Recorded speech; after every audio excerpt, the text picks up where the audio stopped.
Hi guys, welcome to my coffee show. My name is Jack, and recently, because I spent so much money on Amazon recently, I got a voucher from them.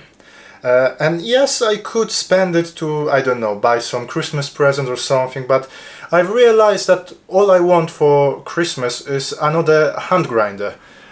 That's why I got this one. So that's the Normcore version 2 hand grinder, and this particular one is with titanium coated burrs. So let's quickly unbox it today, and then we're going to do some pour over. And this is a multi-purpose grinder, so we should also be able to do a espresso. So if you as excited as myself, definitely click like, subscribe, and let's do it. Okay, so I have to say I like the box.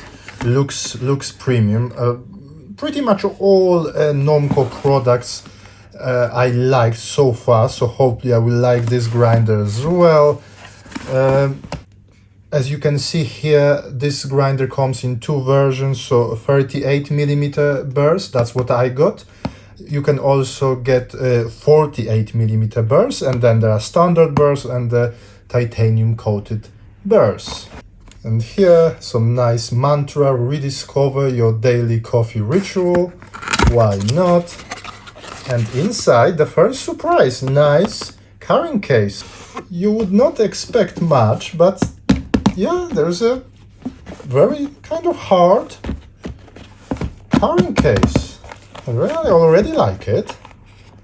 Okay, let's open it. Okay, so what we've got here. A big thank you. Hey friend, big thank you. A manual, how to clean, how to assemble. And what's that? Grinding presets. So you can actually keep some notes. So that also comes with the grinder. That's the first time I see something like that with the grinder. Obviously, the coffee changes with the older it is, the different settings you use, but still you can put some notes here. Not sure why they packed it in this plastic, but you've got a blower. Another thing that I'm not sure why they keep putting those blowers into the grinders, so the Espresso also does it. Who used those blowers? You also get a brush. And what I like here, there is a Normcore logo on the brush. There is a Normcore logo on the blower. So it's a kind of, even though it's a relatively cheap grinder, it's a kind of a premium experience. Now you've got the handle. So this feels pretty much exactly the same as the Espresso, maybe slightly smaller. We will be comparing it. So this is a painted wooden handle. That's the steel. This bit, I guess it's a little bit of the plastic. It's actually smaller than I thought. So you've got that rubber band here, I guess, to hold the grip. And you can also, when you travel, you can put the handle like so to store it. So it will be standing with the handle. It won't take too much space. So the grinder itself is made out of aluminium. There's a Normcore logo here. You probably won't find much plastic, which is again surprising for the grinder of this price. Not sure about the supports here. Are they metal or are they plastic? I feel like aluminium, but I might be wrong. Inside you can see those titanium coated burrs. And now here, so you have to open it, kind of similar to timer C2 and C3. And here you've got those settings. So have a look. So it tells you which way to move to coarser grind, which way to move to finer grind. Obviously I will need a handle attached for this to work. It feels well done, it feels premium, it feels solid, looks better than the settings for the timer C3. Everything is made out of metal. There are 24 clicks per revolution, and probably you would need to do multiple rotations for the coarser brew methods. Yeah, so guys, here we have it. My new hand grinder, Normcore version 2 hand grinder. I have to say, so far so good. Okay, so it looks nice, it feels more expensive than it is. All the settings, everything, the wooden handle made out of metal.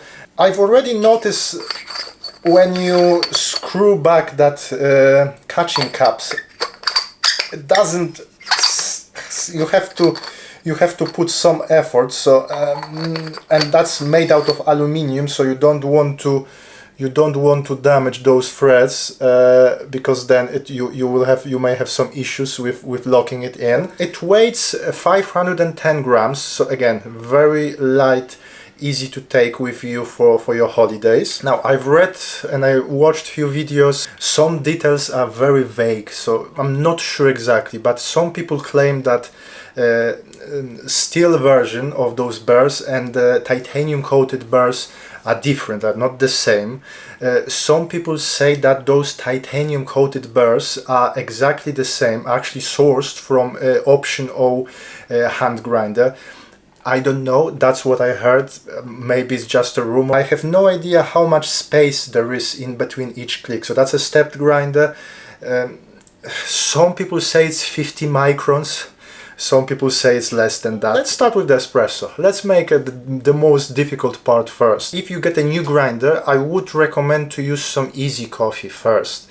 So use maybe some medium, dark medium coffee to try the new grinder, to check the settings. But I feel lucky today and I will use the kind of a lighter roast coffee. So that's the Horsham coffee roasted, the coffee from Ethiopia, natural anaerobically processed coffee with the tasting notes of the pineapple, a kind of a citrusy lemongrass, Earl Grey tea. Like with every grinder, you have to find the 0 point first.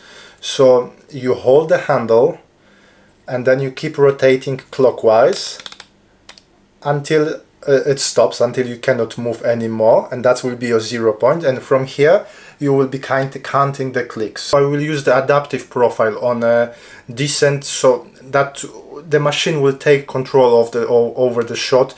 As long as I don't mess up my settings completely, I should get something drinkable. So it actually looks more complicated than it is. There will be a spike of water flow first, then there will be a pre-infusion of about 3 bars, then the pressure will ramp up and then it will go down. So I looked into the manual. They say for the espresso I should be in between 9 and 18 clicks. So that gives us actually lots of settings. So I'm on a setting number 13 and just feel lucky 13. Feels light,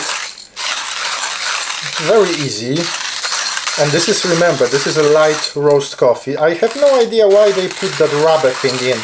I mean, I guess it's for the grip, but it doesn't feel comfortable. I guess I could live without it. Okay, so as I said, it feels easy, but you have to grind a lot. So on that setting number 13, it took me 1 minute and 30 seconds, 1.5 minutes to grind 18 grams of coffee. Have a look, there is always some residue, but that's why we also have a brush with this grinder, so you can clean it up. So, espresso time!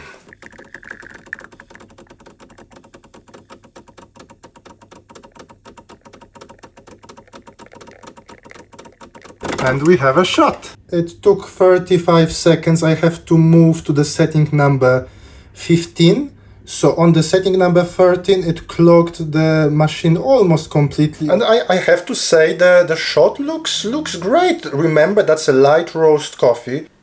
I'm getting kind of like a jasmine aroma. Little bit of almonds, some sweetness. Anyway, cheers. The body is okay. I was hoping for more sweetness. Here we got the bitterness. It's slightly overpowering for this particular shot, but the body is perfect. The body is thick, silky. The flavor notes with milk that would be perfect, but the flavor notes, all the tropical nuances, I'm not getting them. Let's see if we can get better results with the pour over. Today for the pour over I will use my Oria dripper. I will use those fast filters. That should be easy, kind of a no fuss recipe. So there will be a blooming phase, 15 grams of coffee in, 225 grams of liquid out, blooming phase, and then I will be slowly pouring the remaining water. 98 degrees the water temperature. The coffee that we're going to use, that will be a Higgins coffee roaster. That's kind of very old roastery. It's been around for 3 generations. You can see on top there is that sigil, and that means that they do supply tea and coffee to the royal palace. So maybe King Charles is drinking this coffee right now, who knows. Well, I'm recording it at night, so probably he isn't. The coffee is from Kenya, the AA Kenyan coffee, light roast with the flavor notes of pineapple, red berries, strawberries and cream. I mean, if I manage to get all of that, I will be one happy man. For pour over they recommend between 20 and 50 clicks, so I'm on the click number 30. 15 grams of coffee, and let's see how long it takes to grind that. Here, no effort whatsoever. I don't feel any resistance, and it took less than 35 seconds, so for the pour over, perfect. You need to be careful though, that handle, few times it came off. I probably grind it slightly too coarsely. Not sure about the foam. Altogether it took 2.5 minutes. Looks okay. Maybe it's psychosomatic, but I can smell some like a berries or something, maybe even a cream. Cheers. Some sourness, bitterness again. Maybe I ate something, because I can again feel dominant bitterness. Maybe it's the grinder. There are some nuances. There is some sweetness, strawberries and cream. I would have to imagine it rather than to taste it in it. But it's not a bad cup. Pineapple, maybe somewhere in the background. I was expecting more, to be honest. But you know, this is the first try of this grinder. I'm giving you my honest opinion. So guys, if you are still here, by the way, definitely click like, subscribe to the channel. We will be comparing this one with Time or C3, maybe with other hand grinders, maybe even with some of my electric grinders, who knows. For the first try, for the first attempt, well, I'm happy that it was relatively easy to dial in for espresso. It took 1 minute and 20 seconds on that higher settings, but we managed to get a great looking shot with great body. Unfortunately slightly too bitter, and we lost some of the tropical nuances in the flavors. Pour over, not bad, but I was expecting more from that particular coffee. I was expecting more of the maybe sweetness, that strawberry. If you're one of the owners of this grinder, definitely let me know in the comments, how do you like it? How do you like it for the pour over? How do you like it for espresso? If you know what's the space in between each click, I'm also looking for those answers. But for today, thank you very much for watching. My name is Jack, this is My Coffee Show, and hopefully I will see you soon. Thank you, bye!